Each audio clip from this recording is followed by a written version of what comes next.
Sanggar Cerita mempersembahkan Sabda Pandita Ratu.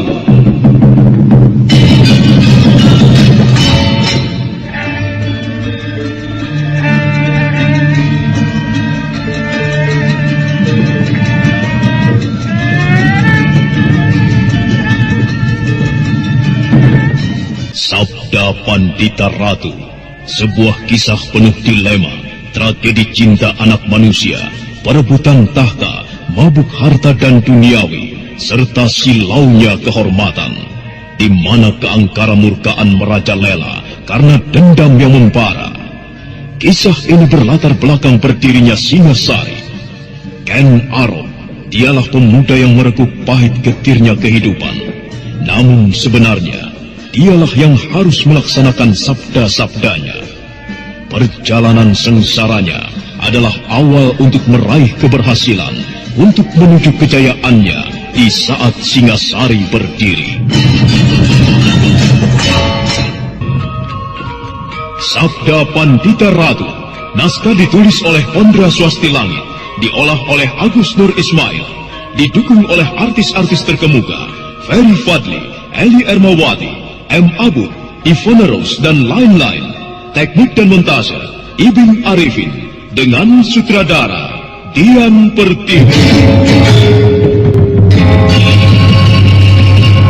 Sabda Pandita Ratu kali ini mengetengahkan episode ke-6 dengan judul Asmara Dahana.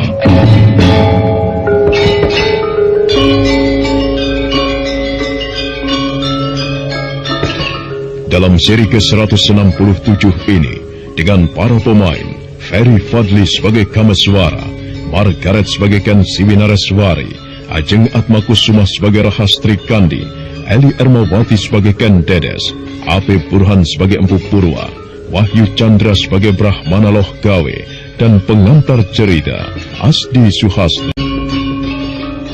Kamaswara kelihatan kesal setelah mendengar ucapan Ken Siwinareswari yang bernada cemburu. Namun putri bungsu anak Ki Ageng Pesanggaran itu tidak peduli. Bahkan dia sengaja ingin menentang apa yang diucapkan oleh kakangnya. Sampai sejauh itukah cara pandangmu? Itu sama saja kau tidak menghargaiku. Aku terpaksa melakukannya, Kakang. Dan aku minta kau jangan mencegahnya. Biarkan kami pergi. Aku tidak akan mengusik ketenanganmu. Cukup. Ini bukan cara yang baik. Aku tidak melarang kalian untuk meninggalkan desa Panawijen. Tetapi caranya, apakah kalian tidak bisa minta izin dulu?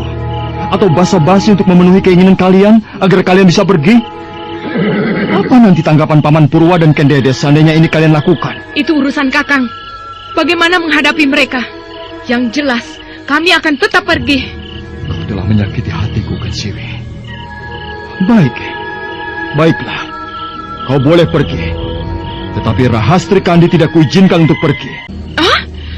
Kau tidak boleh meracuni keponakanmu hanya untuk memenuhi keinginanmu. Apapun alasanmu, aku tetap akan melarang Rahastri Kandi pergi bersamamu.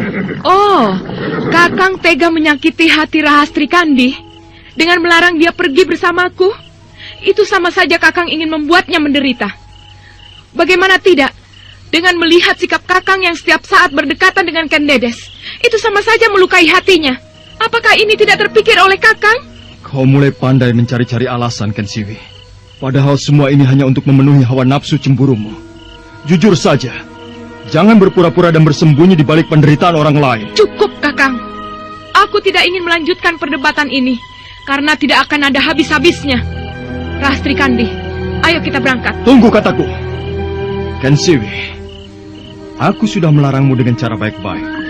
Tetapi kalau kau tetap memaksa untuk membawa Rahastri Kandi meninggalkan tempat ini, jangan salahkan aku jika terpaksa aku melakukan tindakan yang kasar. Oh, begitukah sikap orang yang kuanggap Kakang selama ini? Mau mencoba menurunkan tangan kasar? Silakan, kalau memang itu menurutmu benar. Jadi kau menantangku? Aku tidak berkata demikian. Kakang sendirilah yang sengaja ingin melakukannya. Cukup! Kenapa jadi begini? Aku tidak mengharapkan di antara kita terjadi pertengkaran. Jangan karena masalahku kita putus persaudaraan. Kakang Kamaswara, aku mohon pengertianmu. Biarkanlah kami pergi. Aku sudah memutuskan diri untuk meninggalkan desa ini. Rahastri Kandi, kenapa kau pun akhirnya mengambil tindakan seperti itu? Baiklah, kalau memang keinginanmu demikian, tapi aku minta, kembalilah dulu ke pondok untuk minta izin pada Paman Purwa. Tidak, Kakang. Aku sudah terlanjur mengambil tindakan yang salah. Maafkanlah, mungkin ini amat menyakitkan hatimu. Sampaikan saja salamku pada beliau dan Kendedes. Tidak kusangka kalian berdua mempunyai sikap seperti ini. Ya, silahkan kalau memang tindakan itu benar. Bawalah semua sakit hatiku dan rasa kecewaku dalam kebahagiaan kalian. Tetapi kalian harus ingat bahwa aku tidak akan melupakan hal ini. Sekali lagi, maafkan aku, Kakang. Bibi, ayo kita jalan. Ayo.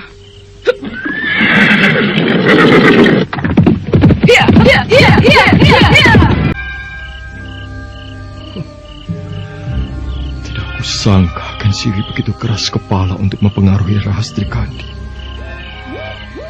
Tapi baiklah, mudah-mudahan saja perjalanan mereka tidak mengalami hambatan apapun. Aku rasa kepergian mereka akan menuju Tanjung Sari. Malam berlalu tanpa terasa, dan hujan hanya sebatas rintik-rintik saja. Ketika hari menjelang pagi, suasana terasa tenang, dan langit cerah oleh sinar fajar yang mengintip dari langit timur. Kakang, aku tidak melihat Rahastri Kandi dan Kakang Mbok Kensiwi. Kemana mereka? Mereka pergi, Kendedes. Pergi? Pergi kemana? Aku sebenarnya ingin minta maaf pada ayahmu dan juga padamu. Semalam Rahastri Kandi dan Kensiwi pergi tanpa pamit. Kenapa mereka sampai demikian, Kakang? Apa penyebabnya? Tak ada masalah yang menyebabkan mereka pergi tanpa pamit. Mungkin sikap Rahastri Kandi demikian karena sudah tidak sabar untuk bertemu dengan ayah dan ibunya di Tanjung Sari. Sebelumnya Kensiwi menceritakan tentang orang tuanya yang menunggu di sana. Kendedes, aku minta maaf atas sikap mereka. Mudah-mudahan kau mengerti apa yang telah mereka lakukan. Tapi rasanya tidak mungkin kalau tidak ada masalah. Aku paham benar sikap Rahastri Kandi selama di sini. Kakang Kamiswara, bicaralah yang jujur. Apa sebenarnya yang terjadi terhadap kalian? Kendedes, aku bicara yang sebenarnya. Di antara kami tidak terjadi apa-apa, apalagi sebuah masalah. Percayalah. Ya, baiklah. Aku akan berusaha mempercayaimu. Tetapi bagaimana dengan ayah? Seandainya beliau tahu bahwa Rahastri Kandi dan Kakang Mbok Kensiwi tidak ada. Aku memang harus memberitahukannya dan berterus terang apa adanya. Sekarang beliau ada di mana? Di serambi depan. Kalau Kakang ingin menemuinya, ayolah. Kita memang harus memberitahukan hal ini. Ayo.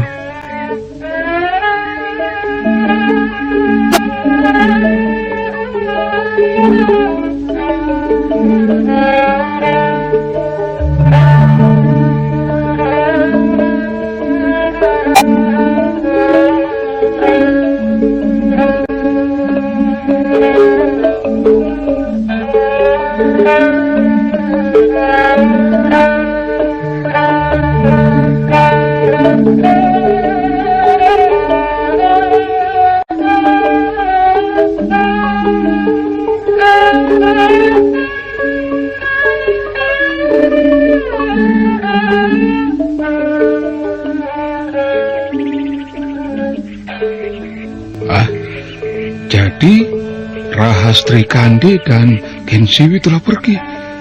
Aneh, kenapa mereka tidak pamit padaku? Mereka sudah minta tolong padaku untuk menyampaikannya, Paman. Kamiswara, apakah ada sesuatu yang tidak menyenangkan di tempat ini sehingga mereka harus pergi tanpa pamit? Tidak, Paman. Suasana di sini cukup menyenangkan. Dan bukankah tadi saya sudah jelaskan apa alasannya mereka pergi? Seharusnya kalau mereka tidak tergesa-gesa, bisa meminta izin pada Paman dan Kendedes. Saya sebenarnya malu atas kecerobohan adik-adik saya itu, Paman. Tetapi tak ada yang bisa saya perbuat, kecuali hanya meminta maaf pada Paman. Ya, baiklah kalau memang tak ada masalah yang terjadi. Paman hanya bisa mendoakan semoga perjalanan mereka tidak menemui halangan. Terima kasih atas kebesaran hati Paman. Kendedes, pagi ini aku akan pergi sebentar. Ada sesuatu yang ingin kukerjakan. Kapan Kakang akan kembali? Nanti siang. Atau mungkin kau ingin ikut denganku? Tidak, Kakang. Terima kasih. Aku di pondok saja. Baiklah, Paman. Saya pergi sebentar. Iya, Kameswara. Saya sebenarnya kurang yakin dengan alasan Kakang Kameswara. Kepergian Rahastri Kandi dan Kakang Mbok Kensiwi pasti ada sebab lain. Saya kira juga demikian. Tapi sudahlah. Yang penting masalah mereka tidak menyangkut kita. Ayah, ada orang datang. Siapa orang itu? Astaga. Seperti Kakang Lohgawe. Selamat pagi, Adik Purwa. Kakang Lohgawe. Angin apa yang membawamu kemari? Pantas beberapa hari ini burung perenjak berkicau saut-sautan. Rupanya ada yang akan datang. Ayo silakan. Iya. Kendedes, buatkan wedang jahe untuk tamu kita. Ayo. Iya, Ayah. Sudahlah. Sudah, jangan terlalu repot. Repot sedikit kan tidak apa-apa. Namanya juga ada tamu. Ada kabar apa, Kakang? Tidak biasanya kau kemari? Aku kemari sebenarnya karena ada satu firasat. Dan juga didasari oleh cahaya yang kulihat. Cahaya? Ya. Maksud Kakang? Sebuah cahaya yang datangnya dari pondokmu ini. Pamornya berkilauan dan sepertinya mengandung sesuatu yang lain. Benarkah yang Kakang katakan? Aku bicara yang sebenarnya. Dan kukira kau pun mengetahuinya. Kalau boleh aku tahu, keanehan apa sebenarnya yang tengah terjadi di tempatmu ini? Ya, Kakang benar. Di tempatku memang ada sesuatu yang mengejutkan. Dan itu datangnya dari anakku, Kendedes. Dulu ketika Kakang Brahmana Brahmacari masih hidup, dia mengatakan bahwa Kendedes adalah kekasih para dewa. Kekasih para dewa? Iya. Artinya anakmu adalah pilihan para dewa. Yang mendapat kepercayaan untuk melakukan sebuah tugas. Ya. Nah, kalau boleh aku minta, ceritakanlah apa yang pernah diceritakan Brahmana Brahmacari. Baiklah, Kakang. Aku akan menceritakannya. Empu Purwa segera menarik nafas panjang sebelum memulai apa yang ingin diceritakannya. Dan setelah itu dia mulai memaparkan apa yang telah dia terima dari Brahmana Brahmacari ketika masih hidup. Brahmana Lohgawe mendengarkan cerita itu penuh seksama. Dan sebentar kemudian... Sungguh suatu anugerah yang tidak terkira. Kau harus bersyukur, karena tidak sembarangan orang bisa mendapat suatu kepercayaan daripada dewa. Tadi telah kau katakan bahwa Kendedes pun telah bermimpi dengan seorang pemuda. Nah, lalu di mana anak muda itu? Dia sedang pergi. Aku kira pemuda itu pun pilihan para dewa untuk mendampingi anakku. Mudah-mudahan saja, adik. Sekarang kau mempunyai tugas yang berat untuk menjaga anakmu. Karena bukan mustahil akan banyak muncul masalah dengan anakmu itu. Jika orang-orang tahu siapa Kendedes. Iya, Kakang. Aku memang harus menjaganya dengan penuh perhatian. Apalagi Kendedes adalah anakku satu-satunya. Ayah, ini wedang jahenya. Taruh saja di situ. Saya ke belakang dulu, Ayah. Nanti dulu. Kau belum kenal dengan teman ayah, bukan? Ayo, kenalkan dulu dirimu. Ayo. Iya, Ayah. Terima hormat saya, Paman. Iya. Panjang umurmu dan sejahteralah hidupmu, nak. Maaf, Paman. Saya mohon diri untuk ke belakang. Oh, silakan. Kakang Loh Gawe, silakan dicicipi dulu udang jahenya. Oh, iya. Ayo.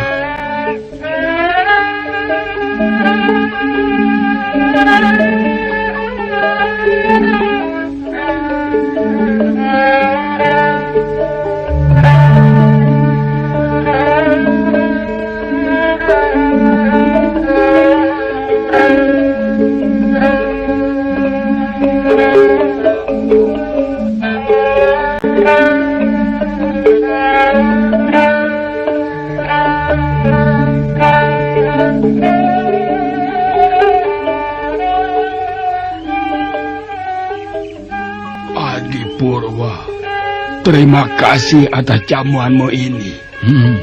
Oh, hari sudah siang. Aku ingin mohon diri. Kenapa harus terburu-buru, Kakang? Waktu masih panjang. Kita masih bisa berbincang-bincang sampai malam. Wah, masih ada yang harus kukerjakan. Jadi aku minta maaf jika aku singgah hanya sebentar. Tetapi biarpun begitu, aku sudah puas karena bisa melihat anakmu. Nah, jagalah kekasih para dewa itu. Iya, Kakang. Aku akan mengingat pesanmu. Adi, aku mohon diri. Silahkan, Kakang. Purwa nampak bahagia sekali mendapat pujian dari Brahmana Loh Gawe. Dia nampak berbesar hati atas cerita tentang anaknya. Empu Purwa masih berdiri memandang kepergian Brahmana Loh Gawe, sampai orang tua yang dikenalnya itu lenyap di balik tikungan jalan. Ayah, siapakah orang tua tadi? Ia seorang Brahmana, Kendedes. Namanya Brahmana Loh Gawe. Sepanjang pengetahuanku, dia baru datang hari ini. Sebelumnya tidak pernah. Kenapa ayah tidak pernah bercerita tentang dia? Aku tidak pernah cerita, karena dia memang jarang bertemu denganku. Ya, sekalipun bertemu tidak pernah di rumah. Lalu, tinggal di mana Brahmana Loh Gawe itu, ayah? Dia tidak mempunyai rumah, Kendedes. Brahmana Loh Gawe adalah seorang pengembara, di mana hari-harinya hanya habis untuk berjalan dari satu tempat ke tempat lain. Oh, kalau begitu, dia tidak mempunyai keluarga.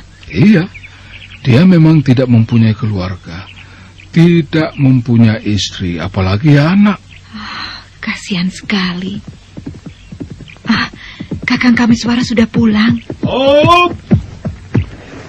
Katanya mau pulang nanti siang.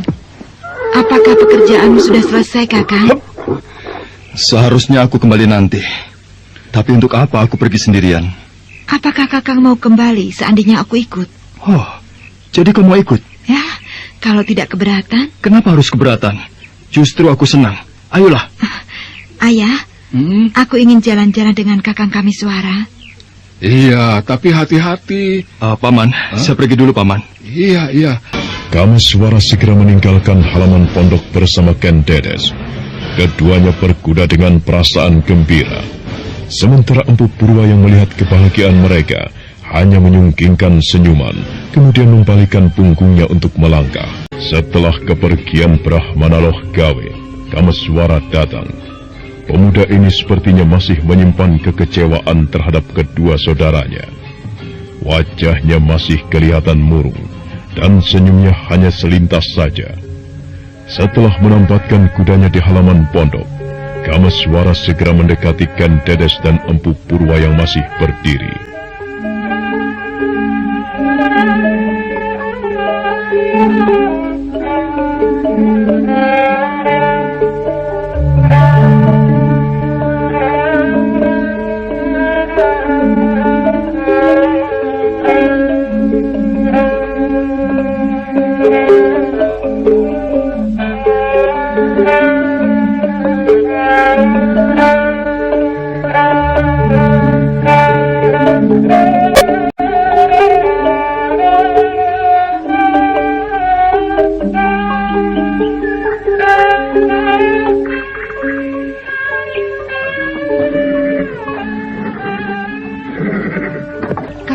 mau pulang nanti siang. Apakah pekerjaanmu sudah selesai? Seharusnya aku kembali nanti. Tapi untuk apa pergi sendirian? Apa yang kukerjakan pun akhirnya tidak tuntas. Apakah Kakang mau kembali seandainya aku ikut? Oh, jadi kau mau ikut? Kalau Kakang tidak keberatan? Kenapa harus keberatan? Justru aku senang. Ayolah. Ayah, aku ingin jalan-jalan dengan Kakang Kamiswara. Iya, Paman. Kami pergi dulu. Ayo, Kendedes. Ngeri juga tidak biasa berkuda berdua begini. Kenapa harus ngeri? Kan ada aku. Nah, peganglah yang erat. Aku akan segera memacu kuda ini. Pelan-pelan, Kakang. Tenanglah, kau tidak perlu khawatir.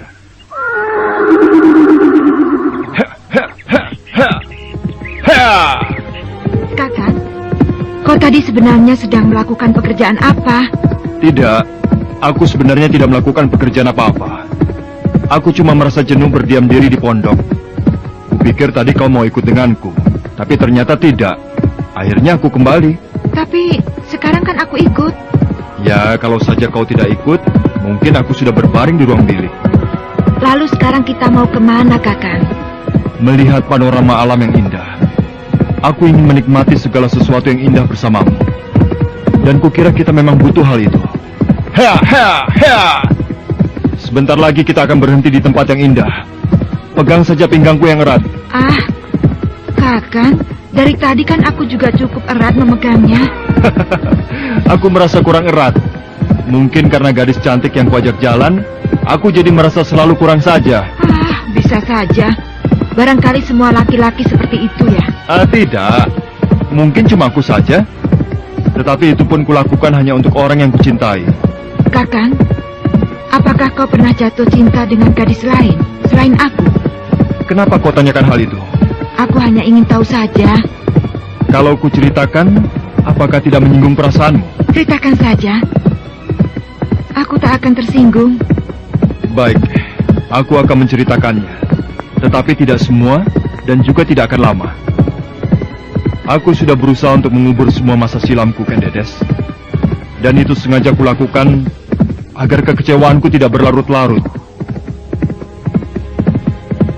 Dulu, ketika aku masih di pesanggaran, di perguruan orang tuaku, aku pernah mencintai seorang gadis. Tetapi akhirnya aku putus, karena gadis itu tidak bisa menyenangkan hatiku. Artinya, dia tidak sepaham dengan jiwaku. Dan yang kedua pun demikian. Jadi, Kakang putus hubungan dengan mereka karena keduanya tidak sesuai dengan jiwa Kakang. Bukan itu saja. Karena mereka memang tidak mengerti bagaimana aku dan perasaanku. Kalau boleh aku tahu, siapa nama kekasih-kekasih Kakang itu? Kendedes, maafkan aku jika aku tidak ingin memberitahukan padamu. Karena aku memang tidak ingin menyebut namanya lagi. Aku tidak ingin sisa-sisa kepedihanku jadi berkembang. Maafkan aku, Kakang. Aku terlalu jauh ingin tahu tentang kau. Tidak apa, Kendedes. Aku kira itu wajar. Biar bagaimana, kita memang harus tahu tentang isi hati kita masing-masing. Ya, walaupun itu hanya sebatas kecil saja. Setelah pengalamanku yang sudah-sudah, kau adalah wanita ketiga yang kucintai. Aku berharap kita sepaham dan sehati. Dengan demikian tidak akan kutemui kegagalan untuk yang ketiga kalinya. Untuk mengenal jiwa kita masing-masing, tentunya mengalami proses yang panjang. Artinya, kita harus membina hubungan sebaik-baiknya. Menurutku yang paling utama adalah saling mengerti dan tidak bertumpu pada kesenangan sendiri. Iya, Kakang. Kendedes, kukira tempat di depan kita itu cukup baik. Kau lihat gugusan gunung yang berada di depannya itu? Bagaimana kalau kita berhenti di sana? Iya, kukira itu memang tempat yang bagus. Aku senang kau milih tempat yang indah seperti itu. Iya, untung saja cuaca siang ini cukup cerah. Hop!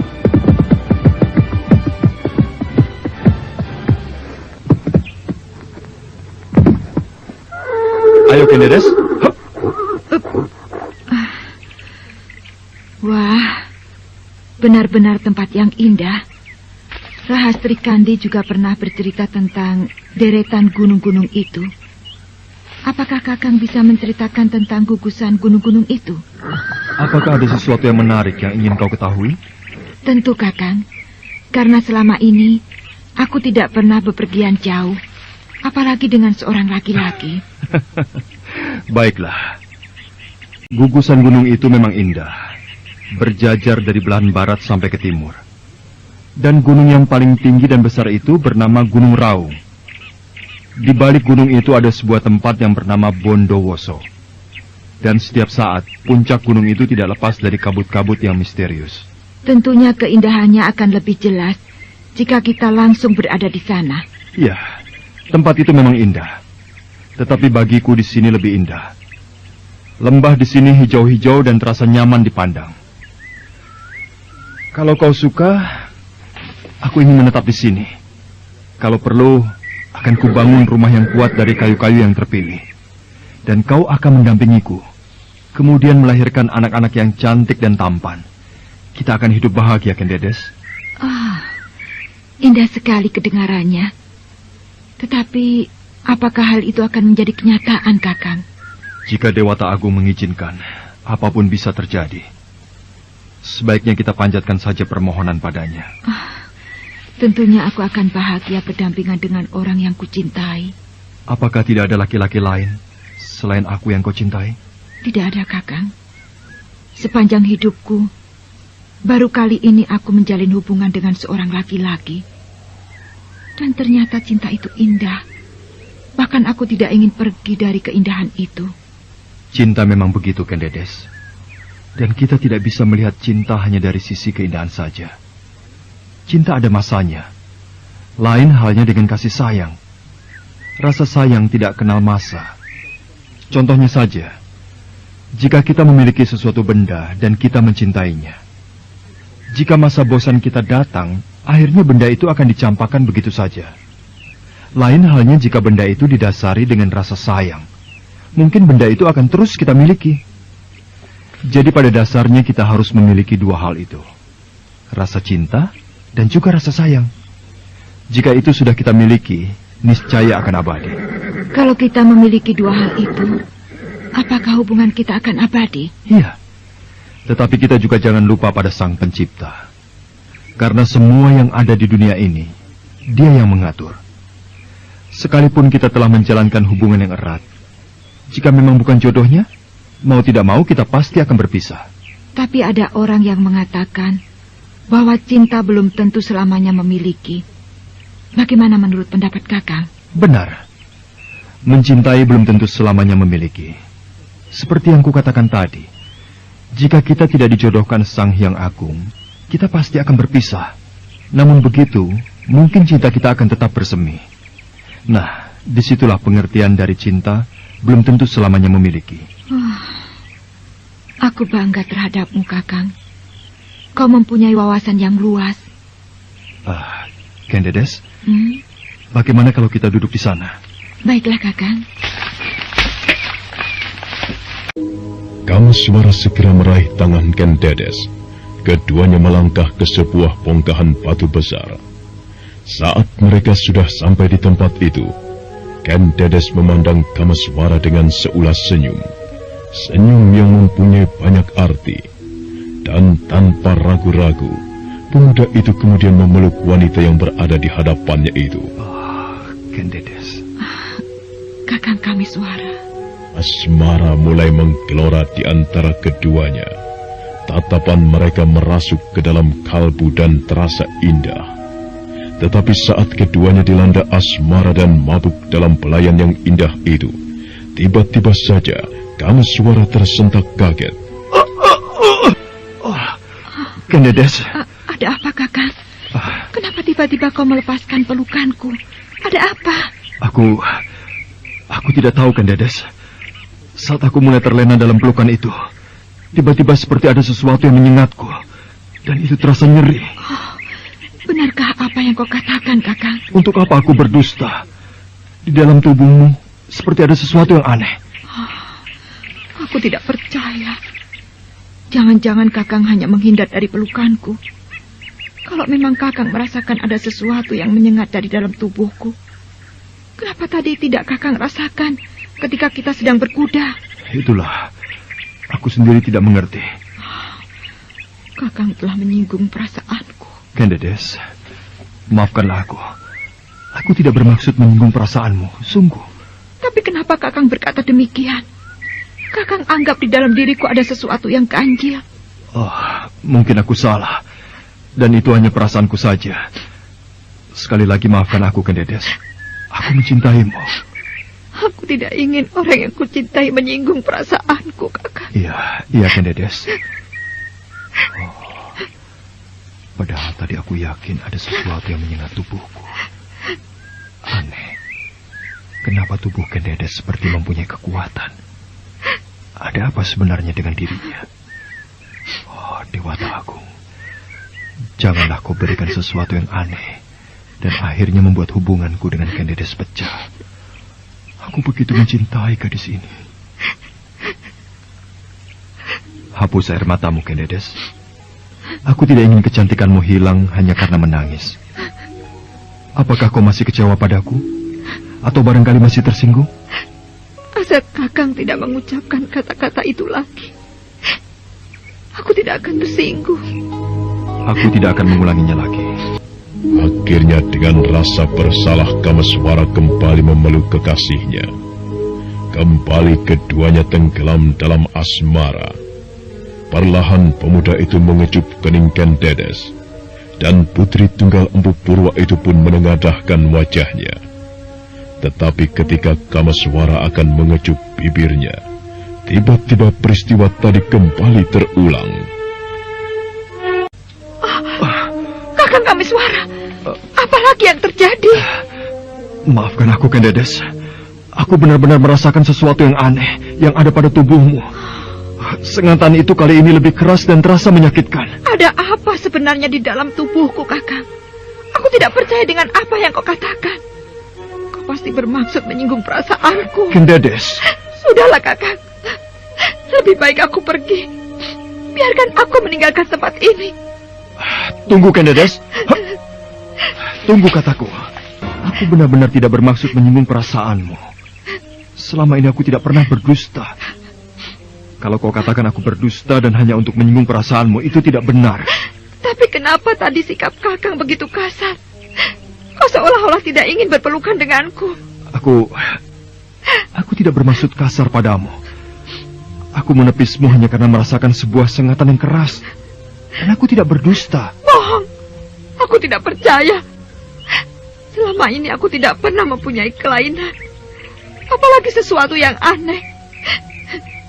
Tapi kalau Kakang katakan dari tubuhku ada yang aneh, Kakang hanya bermaksud menyinggung perasaanku. Bagaimana aku harus menjelaskannya padamu, Kendedes? Sudahlah. Kakang tidak perlu menjelaskan apa-apa padaku. Sebaiknya kita pulang. Beginikah arti cinta yang sebenarnya? Kebahagiaan belum lama aku rasakan. Tetapi seolah-olah akan pergi begitu saja. Tidak, Kendedes. Tak ada siapapun yang bisa memisahkan kita, kecuali Sang Hyang Agung. Kita sudah saling mencinta. Jangan hanya karena masalah yang belum jelas lalu kita harus berpisah. Aku juga tidak ingin hal ini terjadi, Kakang. Aku tidak ingin berpisah denganmu. Begitu juga dengan aku, Kendedes. Lebih baik sekarang kita kembali. Bagaimana? Kendedes, tunggu. Kembali gadis cantik itu menangis. Hatinya pedih, namun dia tidak menyadari kalau hal itu memang benar-benar terjadi. Sudahlah, Kakang. Lebih baik aku pergi. Biarkan aku meninggalkan tempat ini. Tunggu, Kendedes.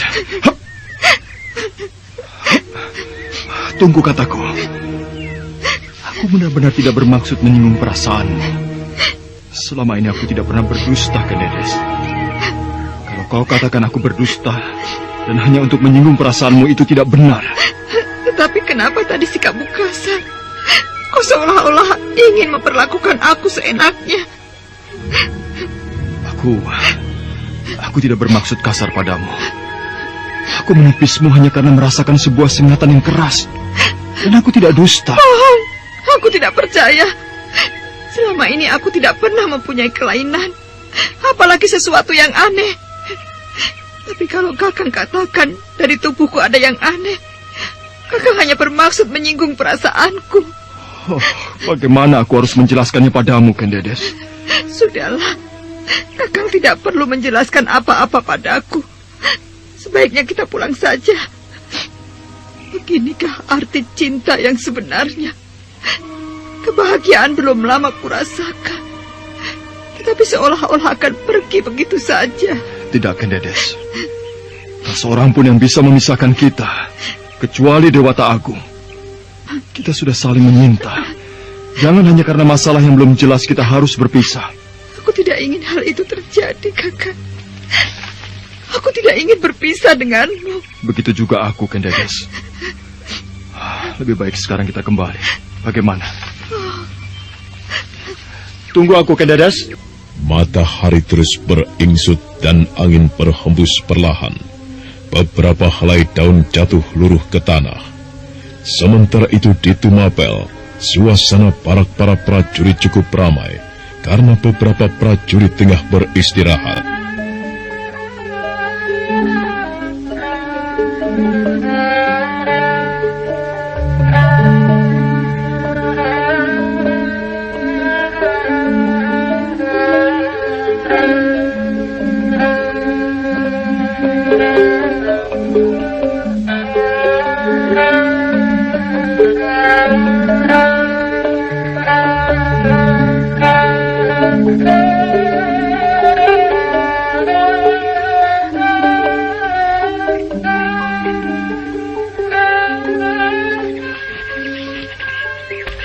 Selama 3 tahun jadi prajurit, aku ini tidak pernah mempunyai kesempatan untuk menikah.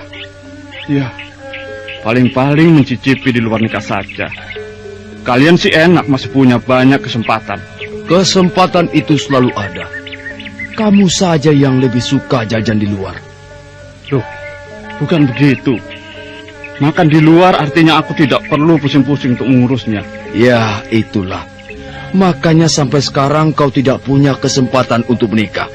Padahal kau sendiri yang menghapus kesempatan itu. Sebenarnya hasrat untuk mempunyai istri itu ada. Tapi kau lihat sendiri kan, pangkat kita tidak pernah berubah. Selalu jadi prajurit terus. Ya, mauku naikkanlah sedikit. Ini kan tidak. Iya, benar. Tapi itu benar sekali. Kita memang tidak pernah diperhatikan dalam hal pangkat. Masa kerja kamu sih belum seberapa. Tapi aku lebih dari 3 tahun.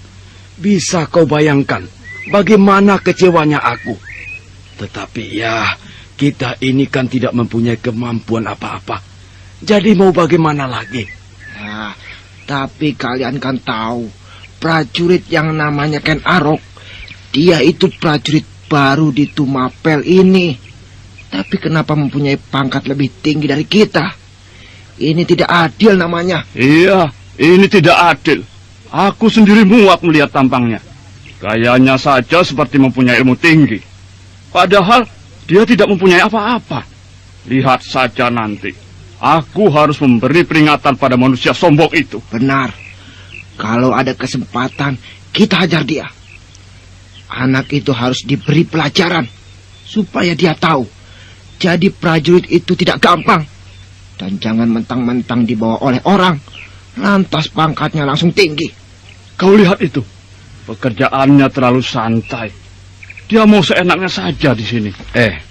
Bagaimana kalau kita susun rencana untuk memberi pelajaran pada dia? Ayolah, kita bicara di sana saja. Lihat itu. Mau apa kakek-kakek tua itu di sana? Seperti ada sesuatu yang ingin dilihatnya. Rasa-rasanya aku pernah lihat kakek-kakek itu. Ayo, kita tanya saja. Hei, kakek tua, ada apa kau berdiri di situ? Seperti ada yang kau cari. Apakah kau tidak tahu bahwa tempat ini adalah barak istirahat para prajurit? Iya, aku tahu. Justru itu aku datang kemari ingin bertemu dengan cucuku. Oh, jadi cucumu seorang prajurit? Ya, benar. Cucuku memang seorang prajurit. Apakah kalian bertiga kenal dengan dia? Kalau aku boleh tahu, siapa nama cucumu itu, Kek? namanya Ken Arok. Ken Arok? Oh, jadi kalian kenal dengan dia? Tidak. Kami bertiga tidak kenal dengan prajurit yang namanya Ken Arok. Mungkin dia tidak tinggal di barak-barak yang ada di sini. Sebaiknya kau cari saja ke tempat lain. Benar. Malah menurut sepengetahuanku, di sini tidak ada orang yang namanya Ken Arok. Tidak mungkin kalian ini tidak kenal dengan dia. Seminggu yang lalu aku dari sini. Bahkan aku sempat berbincang-bincang dengannya. Apakah dia dipindahkan ke tempat lain? Oh, iya. Mungkin saja demikian. Sudahlah kakek tua. Lebih baik kau pergi dari sini. Kami bertiga tidak mempunyai waktu untuk mengurusi orang lain. Iya, lebih baik kau pergi saja. Kami banyak tugas yang harus diselesaikan. Pergilah. Aku tidak akan pergi sebelum bertemu dengan Ken Arok. Kau ini keras kepala ya? Aku kan sudah bilang bahwa di barak keprajuritan ini tidak ada yang bernama Ken Arok. Apa kurang paham? Cepat pergi dari sini kataku. Kalian tidak bisa mengusirku seperti itu. Aku ini orang tua. Jangan mentang-mentang kalian prajurit lantas mau seenaknya bertindak. Yang salah itu siapa? Aku kan sudah berkata yang sebenarnya. Bahwa di sini tidak ada yang bernama Ken Arok. Ada. Akulah Ken Arok. 3 prajurit itu tersentak kaget begitu mendengar teriakan dari belakang. Mereka kemudian menoleh, dan saat itu berdiri seorang pemuda sambil menatap dengan tajam. Tanpa banyak bicara, Ken Arok melangkah mendekati laki-laki tua yang mencarinya. Kenapa kalian katakan bahwa di sini tidak ada prajurit yang bernama Ken Arok? Ayo, cepat bicara. Ken Arok, saat kita tengah menjalankan tugas dilarang untuk menemui siapapun, termasuk kakekmu itu. Ini bukan waktunya bertugas. Lagi pula siapa yang membuat peraturan seperti itu? Apapun yang kuinginkan, kalian tidak berhak melarangku. Sudahlah, jangan banyak bicara. Bawa kakekmu itu. Jangan kau diamkan berlama-lama di hadapan kami. Kurang ajar. Jaga mulutmu kalau tidak ingin berurusan denganku. Kau mau apa, Ken Arok? Jangan jual lagak di hadapan kami. Di sini kau prajurit baru. Kami bertiga bisa memperlakukan apapun terhadapmu. Jangan mentang-mentang merasa dekat dengan aku, lantas lagakmu sok tinggi. Iya, kehadiranmu di Tumapel ini menjadi buah bibir para prajurit. Dan kami rata-rata tidak senang terhadapmu. Kalian semua boleh tidak senang terhadapku. Tetapi jangan coba-coba menyakiti kakekku. Aku bisa bertindak kasar terhadap kalian. Apa yang kau andalkan sehingga berani berkata demikian? Baik, kalau kalian mau tahu apa yang kuandalkan. Setelah berkata demikian, Ken Arok segera melangkah ke gardu penjagaan. Dengan wajah tegang, laki-laki dari padang karautan itu segera mengambil kentongan dan kemudian kembali ke hadapan 3 prajurit tadi.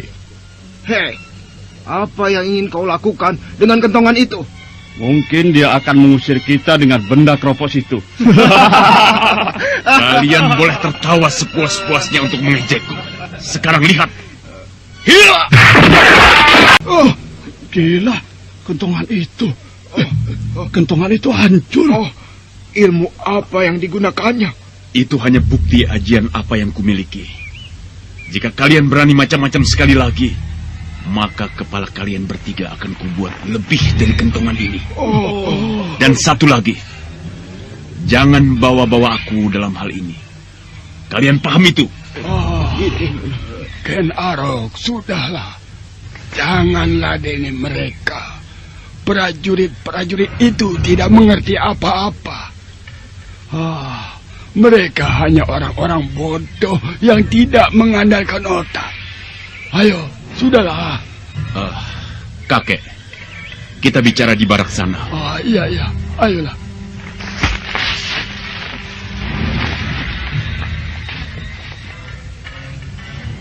Gila, pantas dia berani jual laga.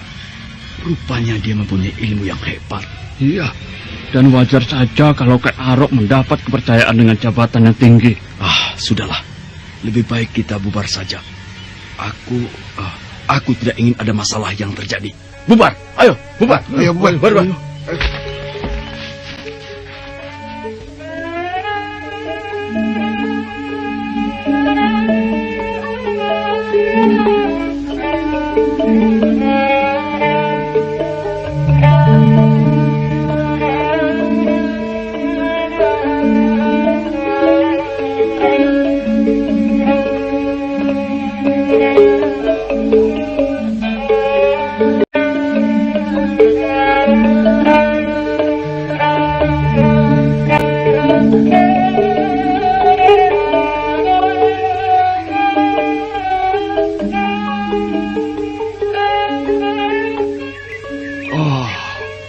Sepertinya di sini banyak sekali para prajurit yang iri terhadapmu, Ken Arok.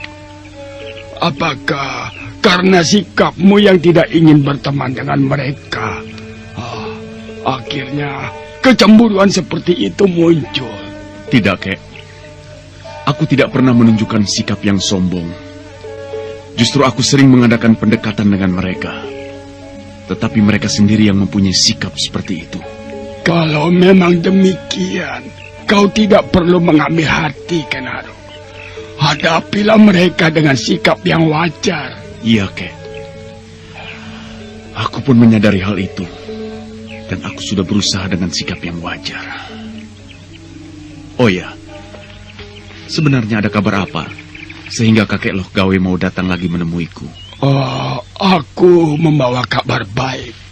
Dan ini sangat penting artinya untukmu. Kemarin aku baru saja dari desa Panawijen. Desa itu masih termasuk wilayah kekuasaan Tumapel. Lalu apakah ada sesuatu yang menarik dari desa itu? Iya, di desa itu ada sesuatu yang menarik. Di sana aku mempunyai kenalan. Dan dia memang teman dekatku. Namanya Empu Purwa. Dia mempunyai anak yang cukup cantik. Kalau tidak salah, namanya Ken Dedes. Anak itulah yang membuatku tertarik. Nah, makanya aku datang kemari. Kakek Loh Gawe, kalau soal kecantikan seorang gadis, kenapa harus bingung? Di sini banyak sekali gadis-gadis yang cantik. Dan menurutku kurang menarik perhatian. Karena aku memang belum menginginkan hal itu. Oh, tenang. Tenanglah dulu, Ken Arok. Yang menarik perhatianku bukan karena kecantikannya. Tetapi ada sesuatu kelebihan yang dimiliki anak itu. Apa yang dimiliki gadis itu, Kek? Dia sepertinya membawa pertanda aneh. Yang juga dimiliki olehmu. Dan aku yakin dia termasuk pilihan para dewa. Benarkah apa yang kau katakan itu, Kek? Iya. Karena aku memang melihatnya sendiri. Lalu apa artinya bagiku? Dia sangat berarti sekali bagimu, Ken Arok. Dan menurut ramalan yang ku ketahui, anak Empu Purwa itu kelak akan menurunkan raja-raja besar di tanah Jawa ini. Luar biasa sekali seandainya ramalan itu menjadi kenyataan. Kemunculanmu di Tumapel ini adalah sebuah takdir. Dan menurutku, sebuah anugerah dari para dewa. Begitu juga dengan Ken Dedes. Kalian membawa pertanda yang sama. Dan aku yakin antara kau dengan Ken Dedes mempunyai hubungan yang dekat. Yang artinya telah ditentukan oleh Dewata Agung. Benarkah? Ya. Dan ada sesuatu yang harus kau lakukan. Apa yang harus kulakukan, Kek? Aku mungkin tidak bisa menjelaskan apa yang harus kau lakukan. Tetapi yang jelas, Ken Dedes harus menjadi milikmu. Dan itu yang harus kau pikirkan, Ken Arok. Ken Dedes harus menjadi milikku. Oh, tapi bagaimana mungkin dia bisa menjadi milikku, sementara aku belum pernah bertemu dengannya. Tapi kalau memang benar dia mempunyai sesuatu yang aneh, yang menurut kakek Lokawe mempunyai pertanda dari para dewa, artinya dia memang harus menjadi milikku. Iya, harus menjadi milikku bagaimanapun caranya. Nah, Ken Arok, kukira sudah saatnya aku harus pergi. Hanya itu saja yang bisa ku sampaikan. Nah, pikirkanlah baik-baik. Iya, Kek. Aku memang harus memikirkannya. Nah, selamat tinggal.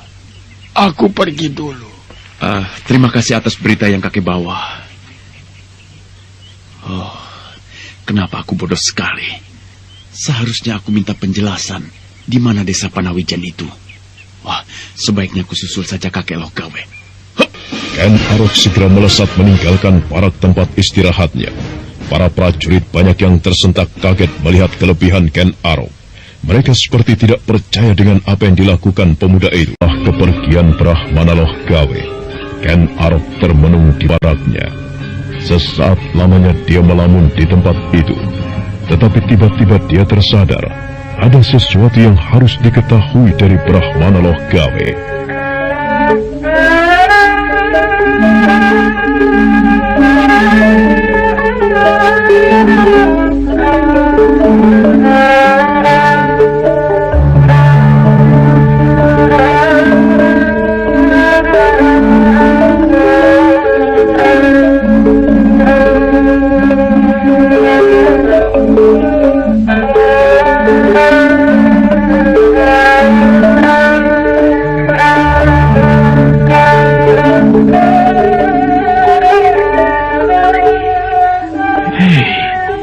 Kenapa aku jadi bodoh sekali? Seharusnya aku minta penjelasan tentang di mana desa Panawijan itu. Oh, sebaiknya aku susul saja kakek Lokawe.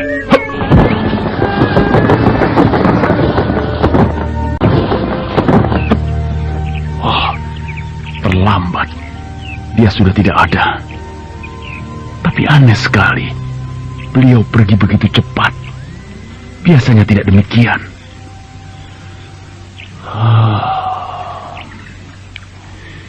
Benarkah gadis yang bernama Ken Dedes itu harus menjadi milikku?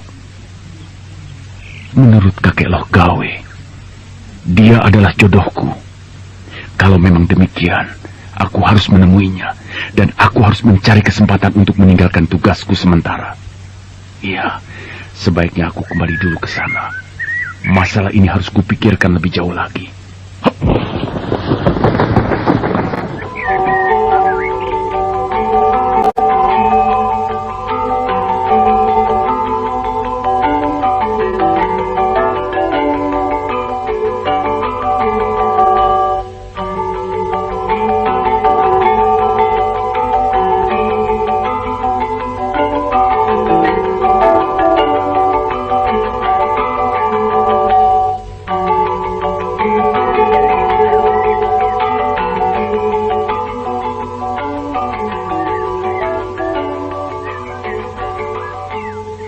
Jadi yang menghancurkan kentongan ini Ken Arok.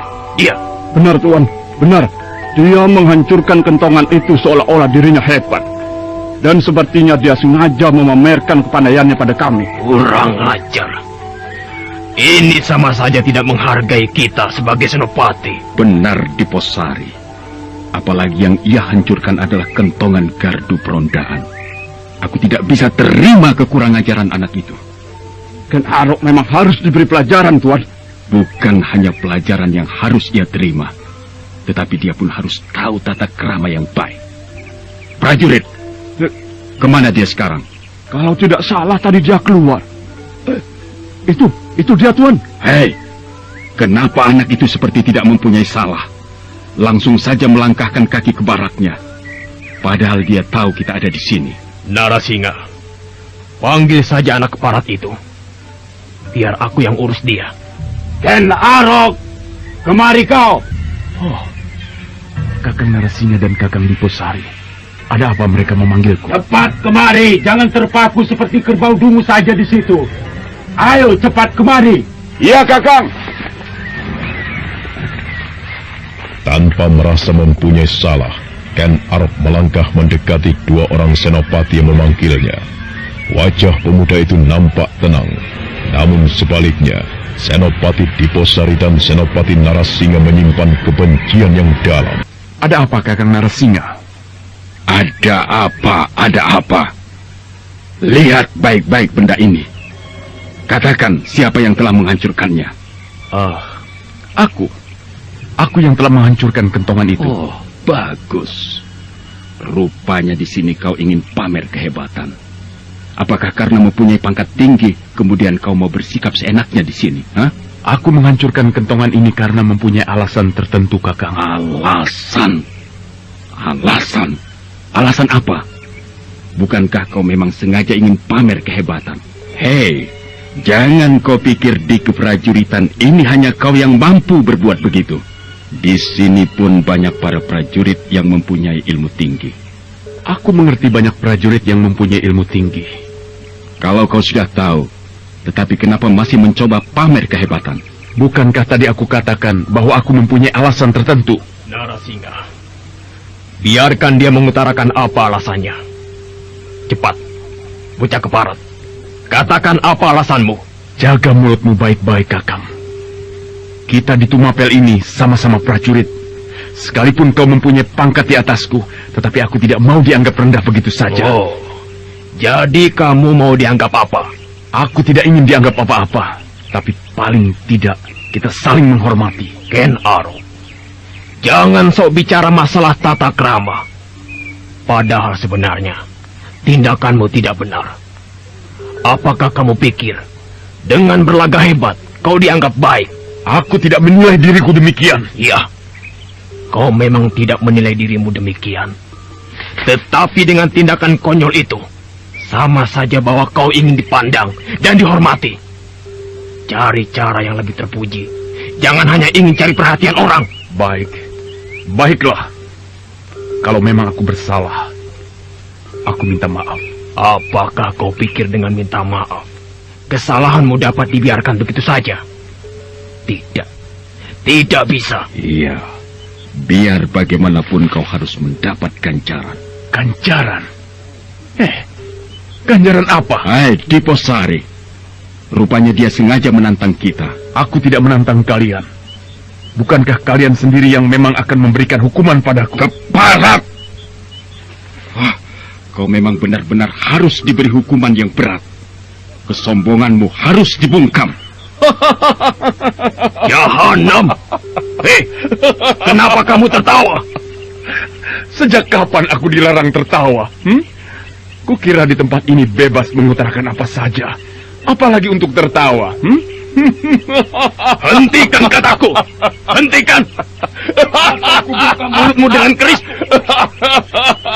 Siapapun orangnya yang ada di jagat ini tidak akan mampu membungkam mulut Ken Arok.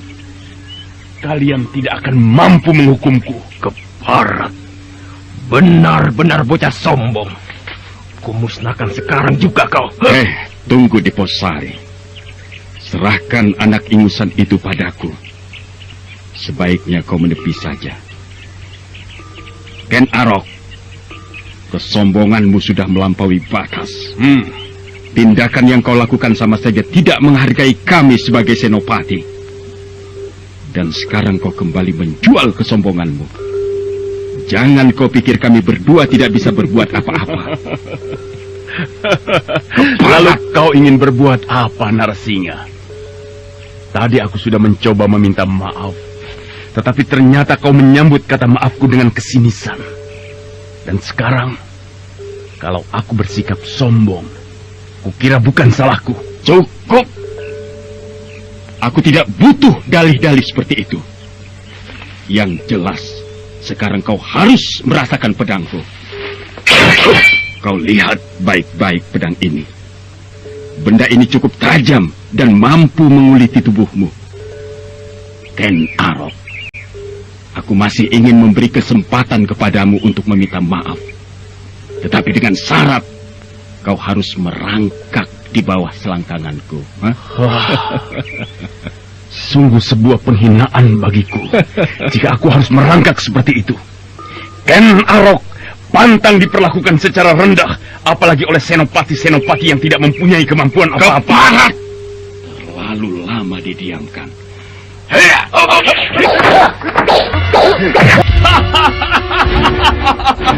Narasingha, sebaiknya mundur saja kau.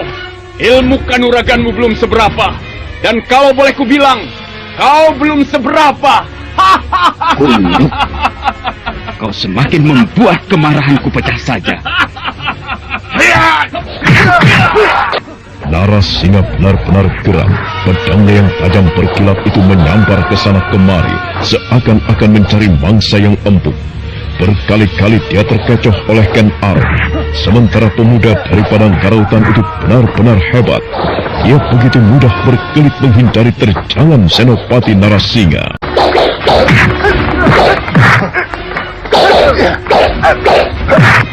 Jangan hanya menghindar terus, kau pemuda sombong. Tunjukkan mana kehebatanmu, atau kau tidak bisa membalas seranganku, ha?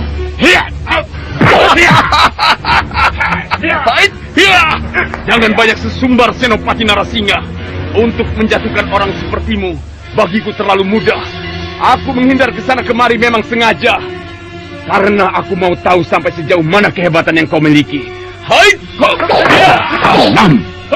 Kau anggap aku tidak mempunyai kepandaian di atasmu. Jangan membusungkan dada dulu karena dapat menghindar dari serangan-seranganku. Itu belum seberapa. Tapi sekarang, bersiaplah untuk kukirim ke akhirat. Senopati Narasingha pantang mendapat hinaan dari seorang prajurit rendah seperti Ken Arok. Maka sekarang kau tidak perlu menyesal jika kehidupanmu berakhir sampai di sini. Rupanya yang bisa sombong bukan hanya Ken Arok, tetapi kau sendiri demikian, Senopati Narasingha. Namun kesombongan yang kau tunjukkan adalah gambaran kesedihan yang akan kau dapatkan. Mulutmu semakin tidak bisa dijaga, Ken Arok. Ayo, bersiap-siaplah untuk menemui ajalmu. Sambatlah arwah leluhurmu. Katakan dalam batinmu bahwa kau akan mampus. Rupanya Senopati Narasingha benar-benar membuktikan ucapannya. Hanya dengan sekali terjang, dia mampu menancapkan pedangnya ke dada Ken Arok. Namun sungguh di luar dugaan, pemuda padang karautan itu diam tak bergeming ketika pedang itu menghunjam dadanya.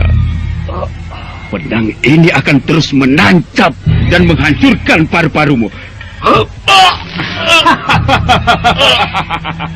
Gila.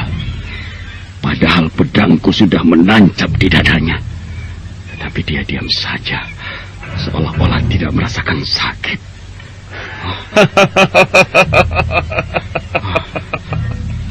Hayo, Senopati Narasingha. Bukankah kau ingin mengirimku ke akhirat?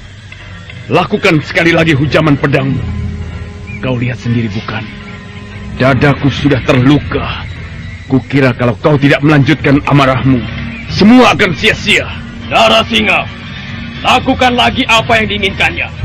Mustahil. Dia tidak akan mampu setelah kau tusuk untuk yang kedua kalinya. Benar juga yang dikatakan Diposari. Aku memang harus menusuknya lagi. Kulihat wajahnya pun mulai pucat, sekalipun dia berpura-pura kuat. Bersiap-siaplah, Ken Arok. Aku akan memenuhi permintaanmu. Kau lihat sendiri bukan? Bukankah sejak tadi aku sudah bersiap-siap? Pilih saja mana tubuhku yang empuk. Ayo, Senopati Narasingha. Jangan hanya terpaku seperti orang bodoh saja. Setan alas! Kali ini Senopati Narasingha benar-benar memuncakkan amarahnya. Dengan sekuat tenaga dia menikamkan pedangnya ke dada Ken Arok yang terluka. Pemuda itu tidak sempat berkelit dan akhirnya pedang itu menancap dengan telaknya. Kemudian dengan sadis, Senopati Narasingha mencabutnya dari dada Ken Arok. Tubuh pemuda dari padang karautan itu terhuyung-huyung menabrak sebuah pohon. Melihat musuhnya seperti itu, Senopati Narasingha dan Senopati Diposari tertawa puas.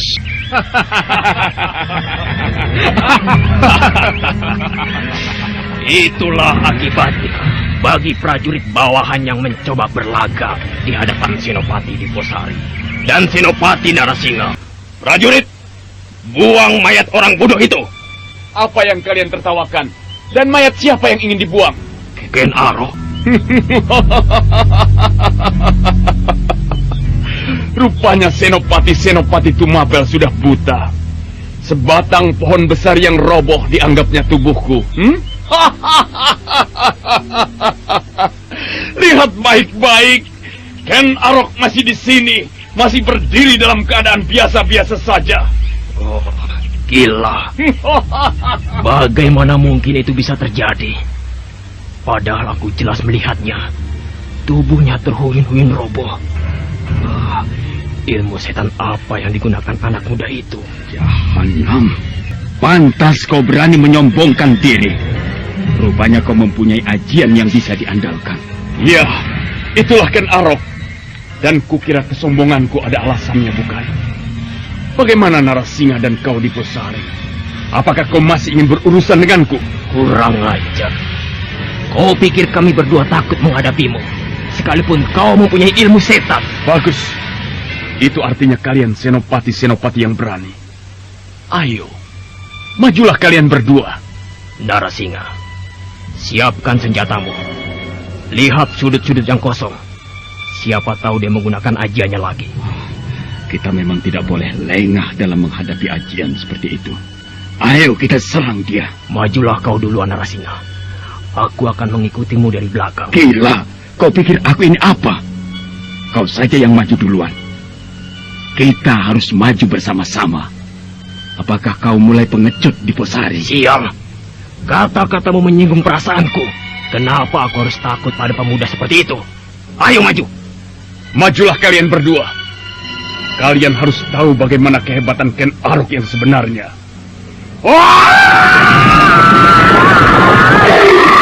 Tiba-tiba saja Ken Arok mengaum keras. Suaranya seakan-akan ingin membelah langit.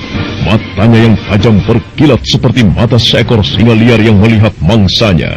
Sementara dua orang senopati itu mendadak wajahnya menjadi pucat. Mereka seperti tidak bisa berbuat apa-apa untuk melakukan sesuatu. Nah, apa yang akan dilakukan oleh Ken Arok terhadap dua orang senopati itu? Saudara pendengar, untuk mengetahui jawabannya, ikutilah kelanjutan kisah ini dalam seri berikutnya. Sampai jumpa.